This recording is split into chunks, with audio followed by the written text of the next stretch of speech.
I'm Oprah Winfrey. Welcome to Super Soul Conversations, the podcast. I believe that one of the most valuable gifts you can give yourself is time. Taking time to be more fully present. Your journey to become more inspired and connected to the deeper world around us starts right now. 12 years ago, Wayne Dyer, affectionately known as the father of motivation, was drawn to live in Maui, a beautiful, mysterious place known for its big, wide-open sunny skies and lots of ocean. Well, it's Wayne Dyer's belief that everything in our lives happens for a reason. So as the clouds rolled in, we just decided to roll with it too. It's perfect the way it is. It's perfect. As is everything. As you would say. Yes. As you would say. Come have a seat. I love it here. There's something about this. Oh, I came to Maui and just... How many years have you been here? 12 full-time. Yeah, well, it has not been that long for me, but there's something, there's a reason why they call it paradise. Oh, yeah. And it feels so trite to call it that sometimes, but it really Not is. for me. Yeah. And they always say, don't you get island fever? And I say, I only get the fever when I have to leave. I just, I'm going to the mainland, I get mainland fever. I'm now a little sick because I have to leave tomorrow, and I get that, but I'm reading Wishes Fulfilled. I'm trying to manifest something different for myself. We can take care of that for you, really.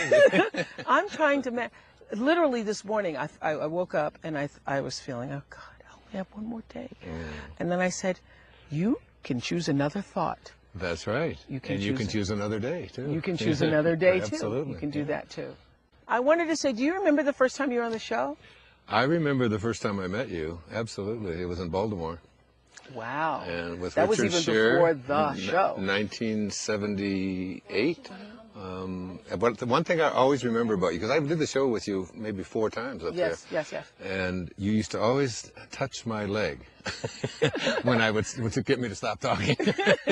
Great show. I had a lot of fun up there doing that show. You've been doing this a long time. For a long time, you've been trying to raise the level of consciousness for people so that they can literally live more enhanced lives. Do you feel like sort of one of the fathers of this movement?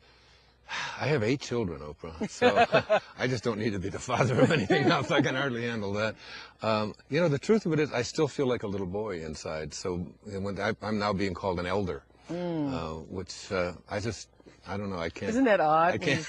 I still think of myself as a little child, and you know, I go through life like that, just happy and fun and acting silly and playing with kids. And for me, I have just had so much growth within myself and so much realization now, especially right now. There's almost like an urgency. I'm 71 now, and it's I feel an urgency. I have some very, very important things I think to teach and to learn. How did you grow up? What was your life? Were you raised traditional Christian? How were you raised? I was raised in a series of foster homes and orphanage until I was 10. My father walked out on my mother. She had 3 little boys by the time she was like 22 years old, and I was the youngest. And so we were put into foster homes and so on until I was 10. And I was in different kinds of homes all the time. They were always Christian homes, but some of them were Catholic and some of them were, you know, Baptist, and some of them were Methodist, and I didn't really pay too much attention to the religious part of it, though. And even in my teaching, it hasn't been focused on religion. It's much more focused on consciousness and love and kindness. What was the awakening moment for you that you realized that there was more to, quote, religion, more to life than what appeared to be? Probably the most important moment of my life occurred when I was 34 years old, just a few years before I met you. I went to my father's grave. I was sent there by a series of just mystical kinds of things that just could never have happened. You could never intellectually explain how I got to my father's grave, because this was a man I grew up hating. I mean, bitterly hating. My 2 brothers didn't care, but I was angry at him all the time, and I would have bad dreams about him. I'd wake up punching him, and I'd be in a cold sweat and so on. And I ended up at his grave in 1974. The story's too long to tell. I've written about it in many of my books, and told the story. But I stood at my father's grave August the 27th, 1974, just before I wrote Your Erroneous Sounds. And my life was out of control at that time. I was overweight. I was in bad relationships. I was heading for death, really. I was eating terribly.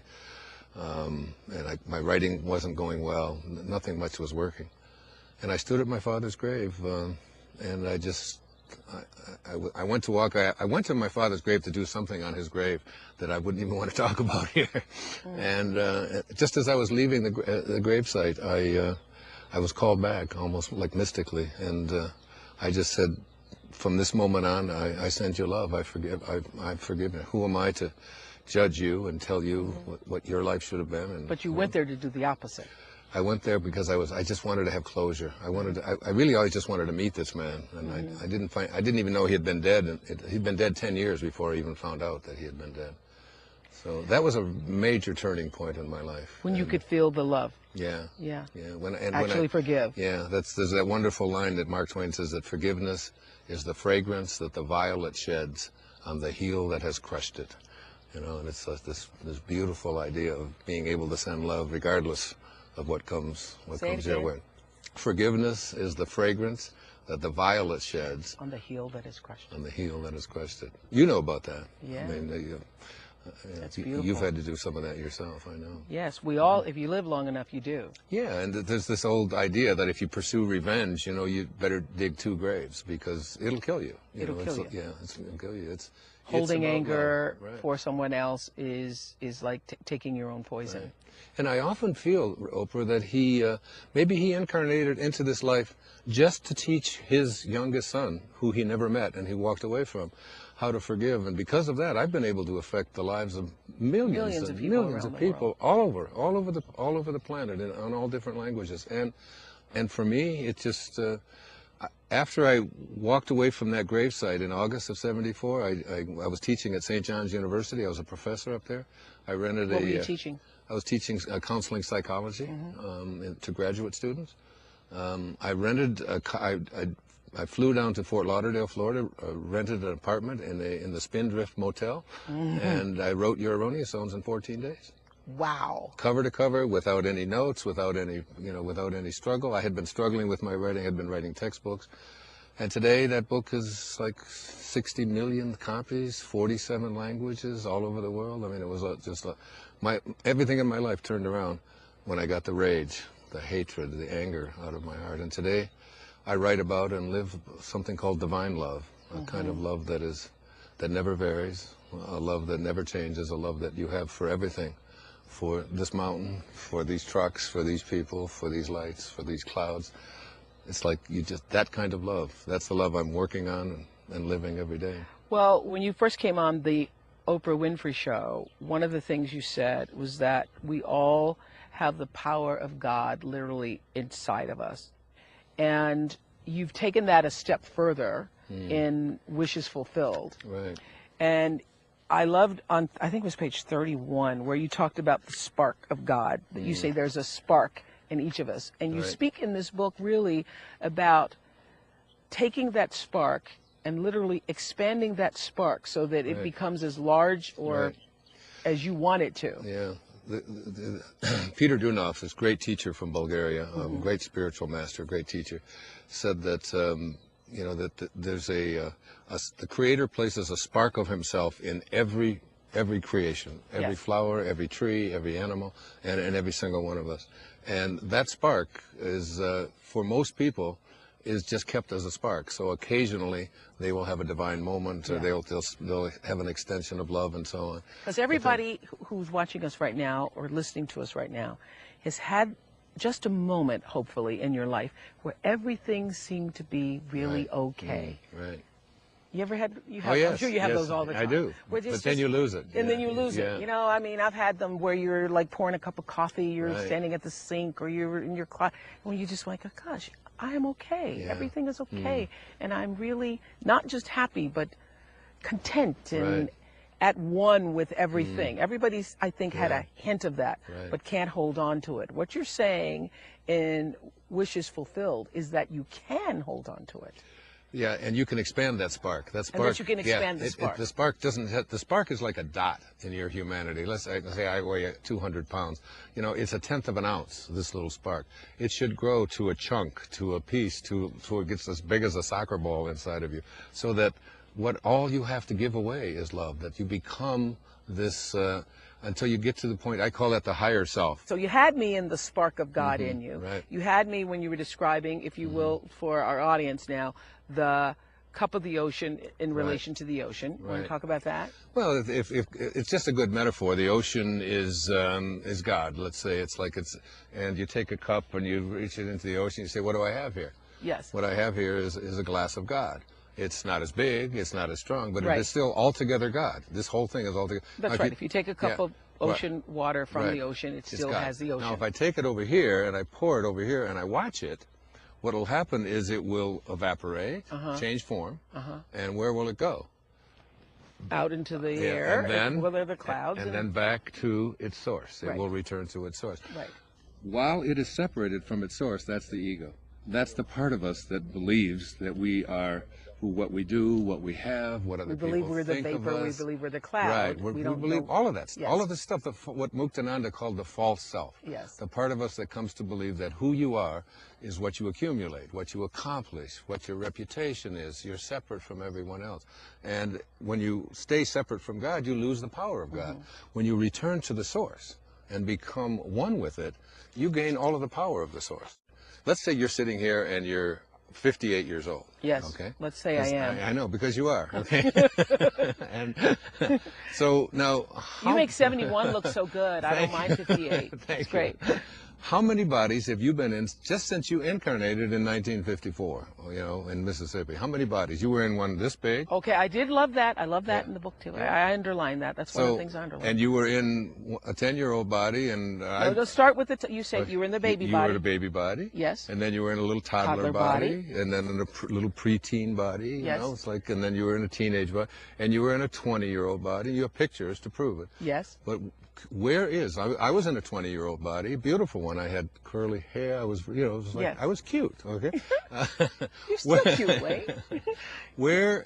There's not one cell left of that body that I was in when I was 20 years old. And I really believe that that's who I was at the time. I do find that fascinating. Okay. I'm going to give you that. Okay. I'm giving you that. I did find that fascinating. Yeah. So who I am is that which just keeps occupying new bodies. You talk about it all the time. It's your soul. Yes. But the soul is the part of us that is infinite. Yes. It's not finite. If it was finite, it would end someplace and it would begin someplace. But it's not. You can't touch the soul. You can't get a hold of it. Actually, when I read that sentence in your new book, Wishes Fulfilled, it's really early on. It's like in one of the early pages about the bodies and how you left the bodies. I felt great. I just got a real sense of comfort from that because I actually sensed for the first time, oh, you're just going to move out of this body and move on to whatever that next plane is. Yeah, yes. Right. Is that how you see death? Yeah. Absolutely. I mean, I don't even think there is such a thing as death. I think it's all an illusion. You're just going to drop this body. You just take off an old shoe. Yeah. So that who we are is the part of us that is infinite, the part of us that never stops. And that isn't like, this isn't just my thoughts about it. I can't identify with this body. The body I'm in right now, I think is me. I think it's real. But tomorrow it'll be a different body and another. So it's learning to focus on the inner instead of the outer. All of our sense of what reality is based upon our senses, what our eyes and ears tell us, what the internet tells us, whatever. We think that that's what's real. But all of that, everything that materializes, dematerializes. So let's talk about the manifestation of your wishes, being able to create using that spark. Right. Because I'm going to just be the spark and grow the spark. That's okay? right. Just let me be there, Wayne. I will. I love you, no matter. You spark or whatever. Okay. Let me be just a spark. And right. How do I then begin to make that spark? Because that was my prayer for myself for my 58th birthday as I sat here in Maui with my girlfriends. And my prayer is to be in the space of God and have the space of God live and breathe through me as I live and breathe through it, and to be in actually what the thread that I get through all of Wishes Fulfilled is that everything that you say, the word alignment is used Right. almost in every sentence. Staying connected to your source. Because it's right. about being in alignment Staying with that. the ocean, always Yes. staying with it, not taking the ego, which is separate. So your question is, how do you go about doing it?